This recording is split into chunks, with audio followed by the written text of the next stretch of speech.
Le 15 mars 1934, aérodrome militaire de Pratt, Kansas. Le capitaine Robert Morgan observe les flammes qui jaillissent du moteur numéro 3 de son B-29, Super Fortress. Le moteur R3350 droit avec 2200 chevaux vapeur d'ingénierie américaine est en flammes. Il reste en vie à 600 degrés Fahrenheit. De la fumée noire sort de la nacelle pendant que les équipes au sol courent vers l'avion avec des extincteurs. C'est le 4e incendie de moteur cette semaine. Sur cet aérodrome, Morgan coupe le mélange de carburant et active le système de suppression d'incendie. Rien ne se passe. Les bouteilles d'extinction conçues pour inonder le compartiment moteur de dioxyde de carbone ne peuvent pas atteindre la source du feu. Le feu brûle dans les cylindres arrière, piégés derrière des déflecteurs et des ailettes de refroidissement, où l'agent extincteur ne peut pas pénétrer.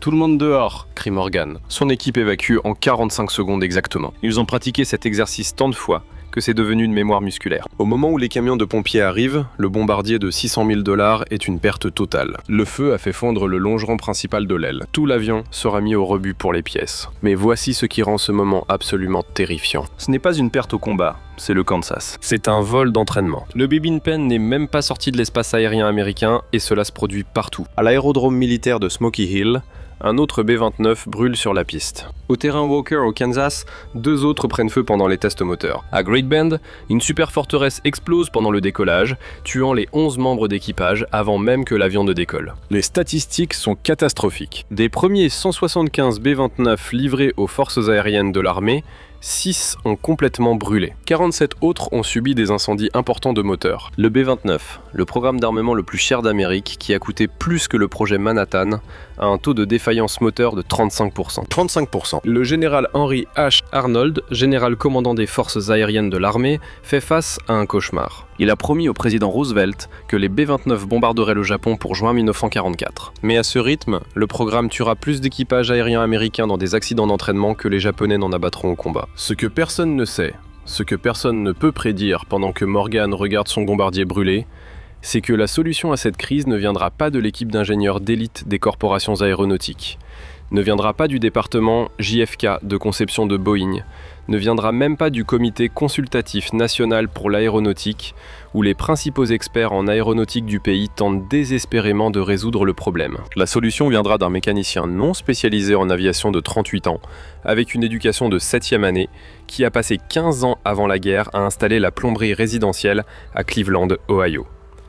Son nom est Tony Ballador, et son idée ridicule sur la tuyauterie est sur le point de sauver tout le programme B-29.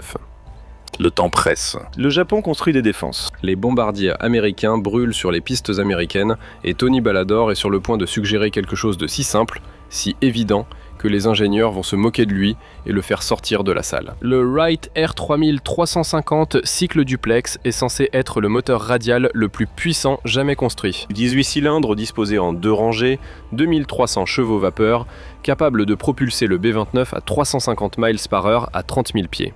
Sur papier c'est magnifique, en réalité c'est un piège mortel. Le problème est la chaleur, spécifiquement la chaleur du cylindre arrière. Chaque moteur R3350 a 9 cylindres dans la rangée avant et 9 dans l'arrière. Les cylindres avant reçoivent une grande quantité d'air de refroidissement. L'air dynamique, qui passe à travers la nacelle du moteur à 200 miles par heure, mais les cylindres arrière sont dans l'ombre de la rangée avant, affamés de flux d'air. Les températures dans les cylindres arrière montent à 550 degrés Fahrenheit pendant le fonctionnement normal. Pendant les montées à haute puissance, comme le décollage, les températures atteignent des pics de 650 degrés. Les têtes de cylindres en aluminium commencent à se déformer à 500 degrés. Les soupapes d'échappement échouent à 575 degrés et à 600 degrés, tout le cylindre peut se bloquer, provoquant l'arrêt du piston pendant que le vilebrequin continue de tourner à 2800 tours par minute. Quand cela arrive, les bielles se cassent. Les pistons traversent les parois du cylindre, l'huile chaude éclabousse sur le métal surchauffé. L'écarteur moteur en alliage de magnésium s'enflamme, brûlant à 500 degrés Fahrenheit. Assez chaud pour faire fondre le longeron en aluminium en 90 secondes, le système de suppression d'incendie à bord du B-29 est inutile parce que le feu brûle à l'intérieur du moteur où l'agent extincteur ne peut pas atteindre. Les ingénieurs de Boeing essaient tout. Ils augmentent la taille de l'entrée d'air de refroidissement. Ça ne pas. Les cylindres arrière surchauffent encore. Ils installent des refroidisseurs d'huile plus grands, amélioration marginale, mais ce n'est pas suffisant. Ils redessinent les volets de capot, les panneaux ajustables à l'arrière de la nacelle moteur qui contrôlent le flux d'air de refroidissement, la nouvelle conception crée tellement de traînées aérodynamiques que les pilotes ne peuvent pas ouvrir complètement les volets pendant le décollage sans perdre la vitesse critique de l'air. Wright Aeronautical envoie une équipe de ses meilleurs ingénieurs pour enquêter. Ils découvrent que les déflecteurs de cylindres, des feuilles minces d'aluminium conçues pour diriger l'air de refroidissement sur les têtes de cylindres, ont un espace insuffisant. Il y a à peine un demi-pouce d'espace entre les déflecteurs et les ailettes de refroidissement du cylindre. L'air ne peut pas circuler efficacement à travers un écart si étroit. La solution semble évidente. Augmenter l'espace libre. Redessiner les déflecteurs. Donner à l'air plus d'espace pour circuler. Mais il y a un problème. Tout le carénage moteur est déjà conçu autour du déflecteur existant. Changer les déflecteurs signifie changer le carénage. Changer le carénage signifie changer la structure de l'aile. Changer la structure de l'aile signifie redessiner tout l'avion. Boeing estime que cela prendrait 18 mois et coûterait 50 millions de dollars pour mettre en œuvre de tels changements le long de la ligne de production. Le général Arnold n'a pas 18 mois. Il n'a pas 18 semaines. Les premières missions de combat du B-29 sont programmées pour le 5 juin 1944, à moins de 12 semaines. Le Comité consultatif national pour l'aéronautique, NACA, le prédécesseur de la NASA, s'implique. En juin 1944, ils amènent un B-29 à leur laboratoire de recherche sur les moteurs d'avion à Cleveland, Ohio. Des équipes d'ingénieurs font fonctionner les moteurs dans leur énorme soufflerie d'altitude, simulant des conditions de vol à 30 000 pieds. Les ingénieurs confirment ce que tout le monde sait déjà, le flux d'air inadéquat vers les cylindres arrière, mais voici le consensus des experts. Le problème est fondamentalement insoluble sans une refonte complète du moteur. Le R3350 est simplement trop puissant. Il génère trop de chaleur dans un emballage trop petit. Les lois de la thermodynamique sont contre nous. En septembre 1944, la situation est désespérée. 414 B-29 seront perdus pendant la Seconde Guerre mondiale. Seulement 147 seront abattus par action ennemie. Les 267 autres, presque 2 tiers, seront perdus en raison d'incendies de moteurs et de défaillances mécaniques. 2 tiers perdus par leur propre moteur. La 20e force aérienne perd plus rapidement que Boeing ne peut les fabriquer. Équipage terrorisé. Les pilotes appellent le B-29 le cercueil volant. Certains membres d'équipage aérien demandent des transferts vers les B-17 et B-24, des avions plus anciens, plus lents et moins capables.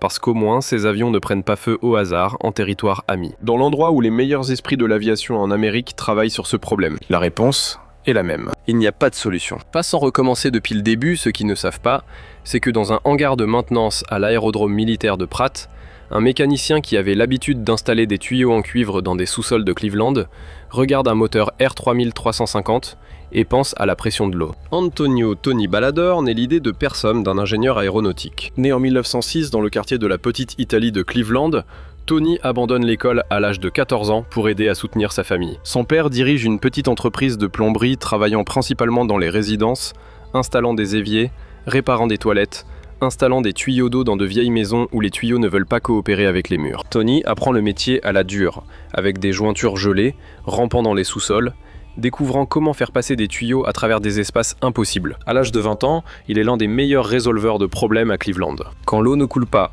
quand la pression chute mystérieusement entre les étages, quand un système de chauffage développe des zones froides, Tony est le gars qui découvre pourquoi. Le secret que Tony apprend est de comprendre le flux. L'eau ne se soucie pas de plan, elle prend le chemin de moindre résistance. Si vous voulez que l'eau aille quelque part, vous ne la forcez pas, vous la guidez. Vous créez un chemin par lequel couler est plus facile que ne pas couler. Quand la guerre commence en 1941, Tony a 35 ans. Trop vieux pour le combat, mais assez jeune pour travailler dans l'effort de guerre. Il demande un emploi chez Curtiss Wright, en pensant que son expérience avec les tuyaux et le flux de fluide pourrait se traduire dans la fabrication aéronautique. On affecte à la maintenance des moteurs à la base aérienne de Pratt. Tony n'a jamais travaillé dans l'aviation auparavant. Tout ce qu'il sait sur les moteurs provient d'un cours de formation de 3 semaines. Mais il connaît les tuyaux, il connaît le flux, et quand il regarde le moteur R3350, il le regarde vraiment. Comme un plombier regarde un problème dans un système d'eau. Il voit quelque chose que les ingénieurs ne voient pas. C'est septembre 1944. Tony travaille dans l'équipe de nuit, effectuant la maintenance de routine sur le moteur numéro 3 d'un B-29, qui a subi un avertissement de surchauffe pendant un vol d'entraînement. Le pilote a coupé le moteur avant qu'il ne prenne feu, donc le travail de Tony est d'inspecter pour les dommages. Il retire les panneaux de capotage et observe les cylindres arrière noircis par le stress thermique. Les ailettes de refroidissement sont décolorées. Un signe révélateur de températures élevées soutenues. Tony trace la route que l'air frais est censé prendre. Il entre par la prise d'air à l'avant du capot. Il coule sur les cylindres avant. Puis en théorie, il circule entre les rangées de cylindres pour refroidir les cylindres arrière. Mais en observant la géométrie réelle, Tony réalise quelque chose. L'air ne circule pas. il stagne. Les cylindres avant chauffent l'air entrant à 300 degrés.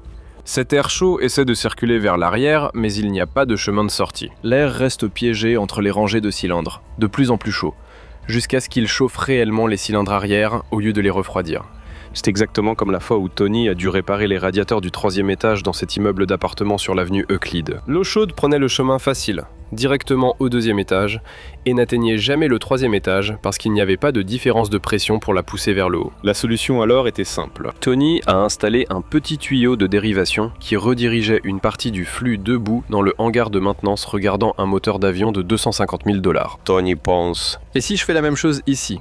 Et si au lieu d'essayer de forcer l'air froid à travers le moteur, je le redirige autour. Il le dessine au dos d'un registre de maintenance. Petit tuyau, conduit, un système de dérivation qui redirige l'air de refroidissement directement vers les cylindres arrière, créant un chemin de refroidissement dédié qui ne dépend pas du flux d'air entre les rangées de cylindres. C'est simple, presque stupidement simple, ce qui est exactement pourquoi Tony sait que les ingénieurs ont détesté. Tony passe les 3 nuits suivantes à construire son prototype. Il ne peut pas utiliser les canaux officiels, réquisitionner des pièces, obtenir l'approbation d'ingénierie parce qu'il sait ce qui va arriver. Les ingénieurs vont regarder son éducation de 7e année et son passé de plombier et vont se moquer de lui hors du bureau. Alors Tony improvise, cherche des tubes en aluminium d'un B29 endommagé qui attend d'être démantelé. Il emprunte un chalumeau de l'atelier de soudure. Il utilise des cisailles à tôle pour modifier les déflecteurs de cylindres, créant de nouvelles ouvertures. Il fabrique de petits conduits en aluminium, essentiellement des tubes, qui dirigent l'air de refroidissement autour des cylindres avant directement vers l'arrière. Les conduits sont rugueux, formés à la main,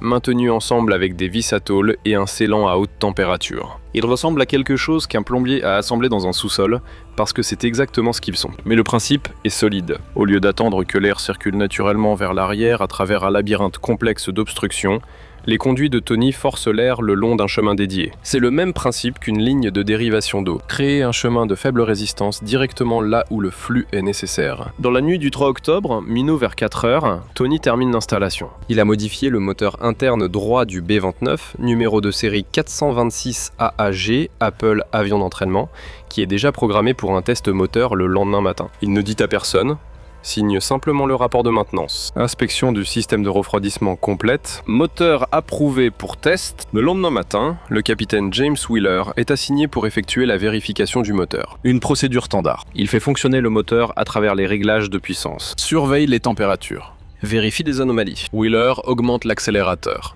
Le R3350 atteint sa puissance maximale à 2080 tours par minute.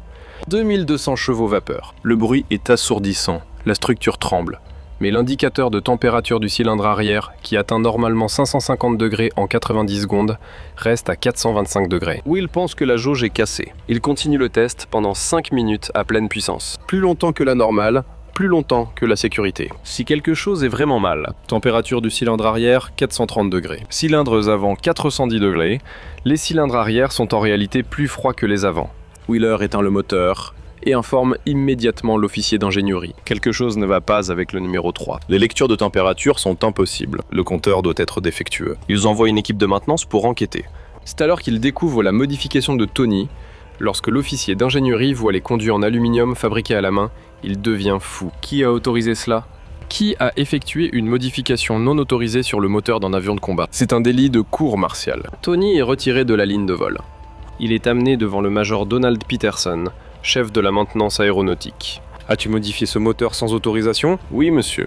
Comprends-tu que tu pourrais faire face à des accusations criminelles ? Modification non autorisée d'aéronefs militaires. Monsieur, les cylindres arrière ont fonctionné 60 degrés plus froid.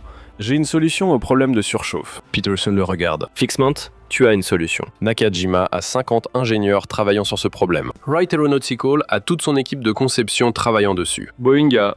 Avec respect, monsieur. Tout le monde y pense trop. C'est un problème de plomberie. L'air a besoin d'un chemin de flux dédié. Je lui en ai donné un. Tu es un mécanicien. Tu n'as pas les qualifications. Je suis aussi plombier, monsieur. En plomberie, quand le fluide ne coule pas là où tu en as besoin, tu ajoutes un bypass. C'est tout ce que j'ai fait. Le major Peterson regarde les registres de température du test. 60 degrés plus frais en maintenant une opération à pleine puissance sans augmentation de température. C'est impossible, dit Peterson. Permission d'effectuer un autre test, monsieur ? Laissez-moi prouver que ce n'est pas. 5 octobre 1944. Wright Field, Dayton, Ohio. Le major Peterson ne fait pas confiance à la modification de Tony, mais il ne peut ignorer les données de température. Il envoie les résultats du test à Wright Field, avec une note simple. Mécanicien a modifié le système de refroidissement R3350, a obtenu une réduction de température de 60 degrés. Recommande une évaluation immédiate. 2 jours plus tard, Tony se trouve dans un transport C47 vers Dayton, portant ses conduits en aluminium fait main dans un sac en toile, comme un plombier qui porte ses outils sur un chantier. À Wright Field, il est conduit dans une salle de conférence où 12 ingénieurs de Wright Aeronautical, Boeing, Nakajima et les forces aériennes de l'armée attendent. Ils ont entendu parler de la modification du plombier. Ils ne sont pas impressionnés. Le colonel Curtis LeMay, commandant du programme B-29 dans le théâtre du Pacifique, visite Wright Field et décide de se joindre à la réunion. LeMay est légendaire pour son intolérance aux absurdités bureaucratiques. Il a besoin de B-29, qui ne s'enflamme pas. Peu lui importe qui résout le problème. Dr. Harrison Evans, ingénieur aéronautique en chef de Wright Aeronautical, ouvre la réunion. Sergent Valador, nous avons examiné vos données de température. Bien que les résultats soient intéressants, nous avons des préoccupations importantes concernant votre approche. Quelles préoccupations, monsieur? Pour commencer, vous avez créé des chemins de flux turbulents qui violent les principes fondamentaux de la conception de refroidissement aérodynamique. Les conduits que vous avez installés ont en fait réduit le flux total d'air de refroidissement. Environ 8% selon nos calculs. Mais les cylindres arrière fonctionnent plus froid, c'est bien. C'est probablement une erreur de mesure. Les thermocouples peuvent avoir été mal positionnés après votre modification. Tony sort un deuxième ensemble de registres de température. J'ai effectué 3 tests supplémentaires, monsieur. Avec des thermocouples différents, les mêmes résultats. Arrière. Les cylindres sont constamment de 50 à 65 degrés plus froids que la ligne de base. Un ingénieur de Boeing intervient. Même si vos données sont précises, votre modification est complètement impraticable pour la production. Ces conduits fabriqués à la main nécessiteraient une fabrication personnalisée. Nous ne pouvons pas nous refroidir avec quelque chose comme ça dans toute la flotte. Pourquoi pas? Ce ne sont que des tubes en aluminium. N'importe quel atelier de tôlerie peut les fabriquer parce qu'ils ne sont pas conçus. Il n'y a pas d'analyse de contraintes, ni de test de vibration, ni d'évaluation de durabilité à long terme. Ce sont des conduits de refroidissement, pas des structures portantes, monsieur. Vous ne comprenez pas la complexité. Ces moteurs coûtent 35 000 $ chacun. Nous ne pouvons pas laisser les mécaniciens commencer à modifier les moteurs en se basant sur des intuitions. C'est exactement le type d'ingénierie de cow-boy qui peut tuer des gens. Le colonel LeMay se lève. La pièce devient silencieuse. Messieurs, taisez-vous. LeMay regarde Tony. Sergent, j'ai des B-29 en flammes à Saipan. J'ai des équipages qui refusent de voler parce qu'ils ont plus peur de leur propre moteur que des chasseurs japonais. Maintenant, me dis-tu que tu peux résoudre ce problème avec quelques tubes en aluminium? Oui, monsieur. Et ces experts me disent que ça ne peut pas fonctionner parce que ce n'est pas correctement conçu.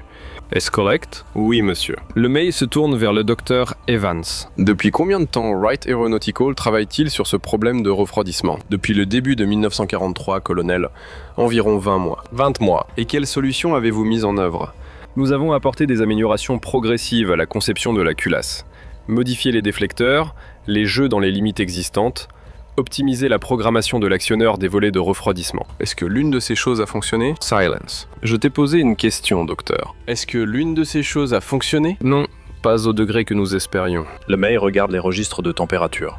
Le sergent Valador a obtenu une réduction de température de 60 degrés avec des tubes en aluminium. Il l'a fait dans un hangar de maintenance en une nuit, en utilisant des pièces de ferraille. Il pose les registres sur la table de conférence. Voici ce qui va se passer. Vous allez prendre la modification du sergent Valador. Vous allez la concevoir correctement, analyse de contraintes, test de vibration, tout ce dont vous avez besoin de faire.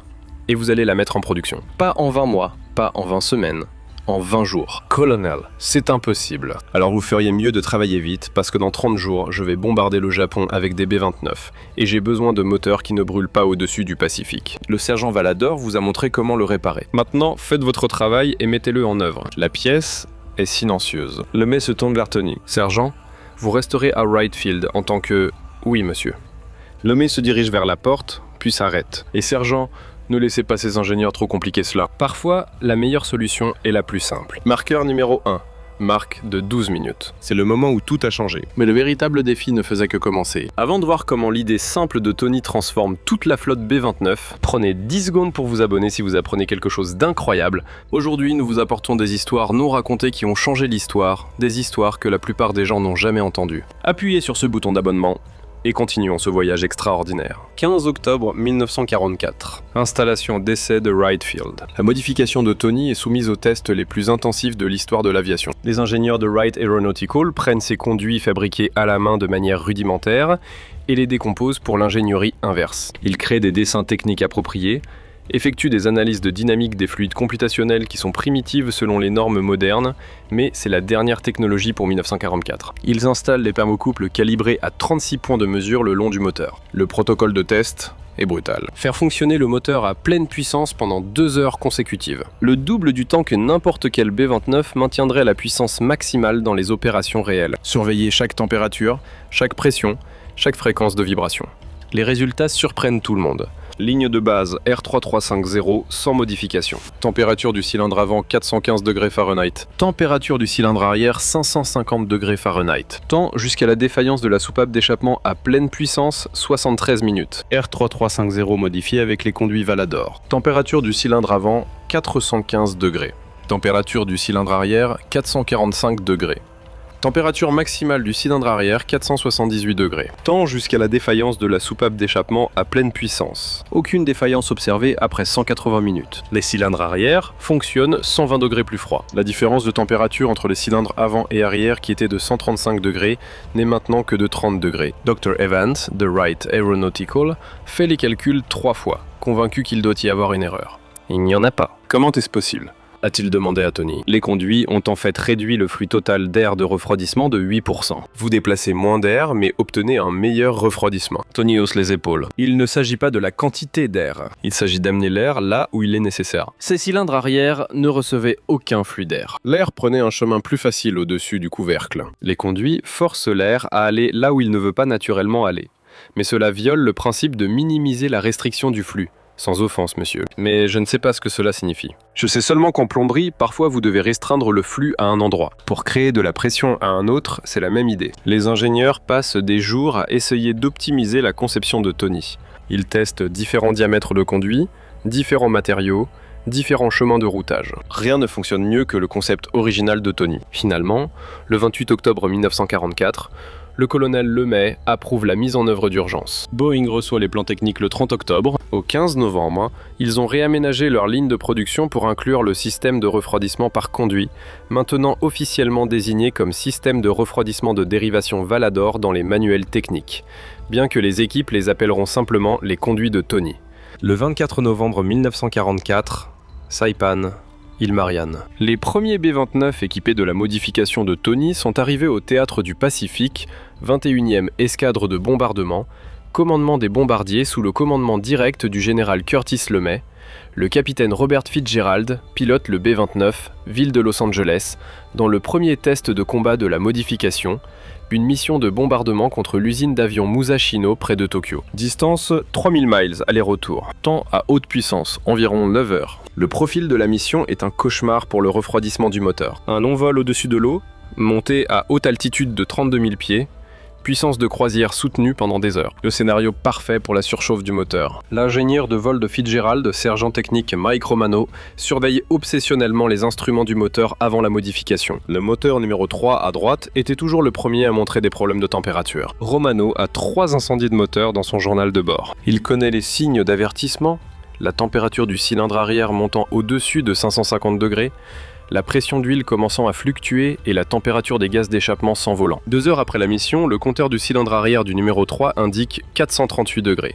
Les cylindres avant, 421 degrés. Romano vérifie à nouveau le compteur, le tape, vérifie le disjoncteur. Capitaine, je pense que nous avons un thermomètre de température défectueux sur le numéro 3. Qu'en-t-il ? Les cylindres arrière montrent 438. C'est impossible ! Nous sommes à puissance de croisière depuis 2 heures. Fitzgerald jette un coup d'œil à ses propres instruments. Tous les autres moteurs montrent des valeurs normales. Penses-tu que le numéro 3 fonctionne vraiment chaud et que l'indicateur nous ment ? Non, monsieur.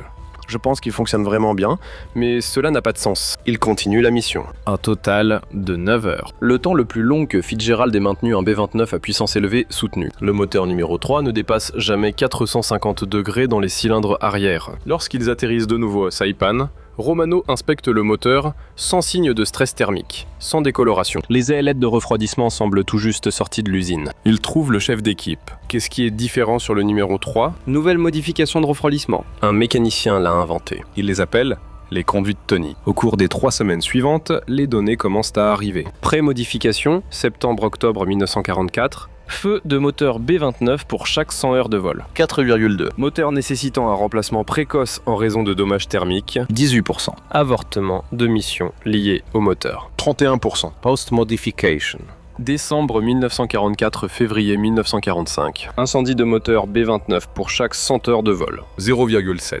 Moteur nécessitant un remplacement précoce en raison de dommages thermiques. 3%. Avortement de mission lié au moteur. 6%. La modification réduit les incendies de moteur de 83%. En mars 1945, Boeing a modernisé plus de 2000 nouveaux B-29 qui sont sortis de la ligne de production. L'impact est stupéfiant. Avant la modification, la 20e force aérienne perdait environ 22 B-29 par mois en raison d'incendies de moteurs et de pannes mécaniques connexes. Après la modification, 4 par mois. Estimation conservatrice. Les conduits de refroidissement de Tony Valador ont sauvé 216 B-29 au cours des 12 derniers mois de la guerre avec 11 membres d'équipage par avion. Ce sont 2376 vies américaines, mais l'impact plus large est stratégique. Avec des moteurs fiables, les B-29 peuvent maintenir la campagne de bombardement contre le Japon sans interruption. Le bombardement incendiaire de Tokyo, la destruction des industries de guerre japonaises et finalement les missions de la bombe atomique à Hiroshima et Nagasaki, rien de tout cela ne se produit sans les B-29 qui peuvent voler des missions de 3000 miles sans que leur moteur ne s'enflamme. Du point de vue japonais,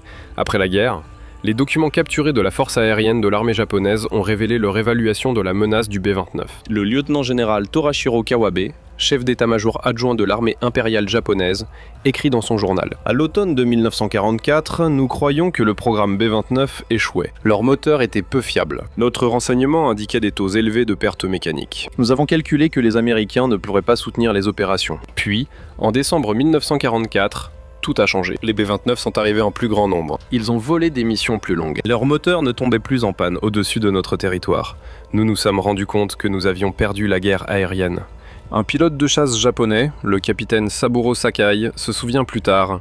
Nous craignons le B-29 non pas pour ses armes, mais pour sa fiabilité. Au début de 1944, nous les voyons parfois perdre des moteurs, rester en arrière. Les formations deviennent vulnérables. Après la fin de 1944, ils volaient en formation parfaite pendant des heures. Leur moteur ne s'arrêtait jamais. Nous savions que nous ne pouvions pas gagner contre de telles machines. La solution simple de Tony Valador a sauvé des milliers de vies et changé le cours de la guerre. Si cette histoire vous a ému, appuyez sur ce bouton j'aime maintenant et partagez cette vidéo avec quelqu'un qui aime l'histoire. Ces histoires non racontées méritent d'être rappelées. Assurons-nous qu'elles le soient. Juin 1945. Wright Field, Dayton, Ohio. La guerre en Europe est terminée. Le Japon est à des semaines de se rendre. Tony Valador est en cours de traitement pour sa libération, retournant à la vie civile. Avant qu'il ne parte, il tente de lui donner une médaille. La médaille commémorative de l'armée pour innovation technique, qui a significativement contribué à l'effort de guerre.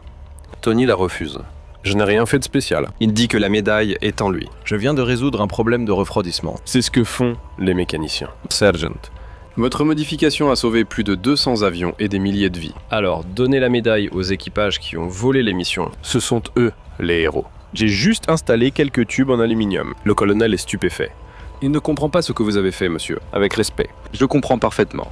Les ingénieurs ont découvert comment construire le moteur. Les pilotes ont découvert comment voler. J'ai découvert comment le garder frais. Nous avons tous fait notre travail. C'est tout. Tony retourne à Cleveland. Il retourne à la plomberie. Il ne mentionne jamais son travail pendant la guerre aux clients. En 1980, un journaliste du Cleveland Plain Dealer découvre l'histoire. Un local, le plombier qui a sauvé le programme B-29, le reporter veut écrire un article en vedette. Tony décline l'interview. Je ne veux pas de publicité, j'ai fait mon travail. C'est tout. Le reporter écrit l'article quand même, mais sans la coopération de Tony.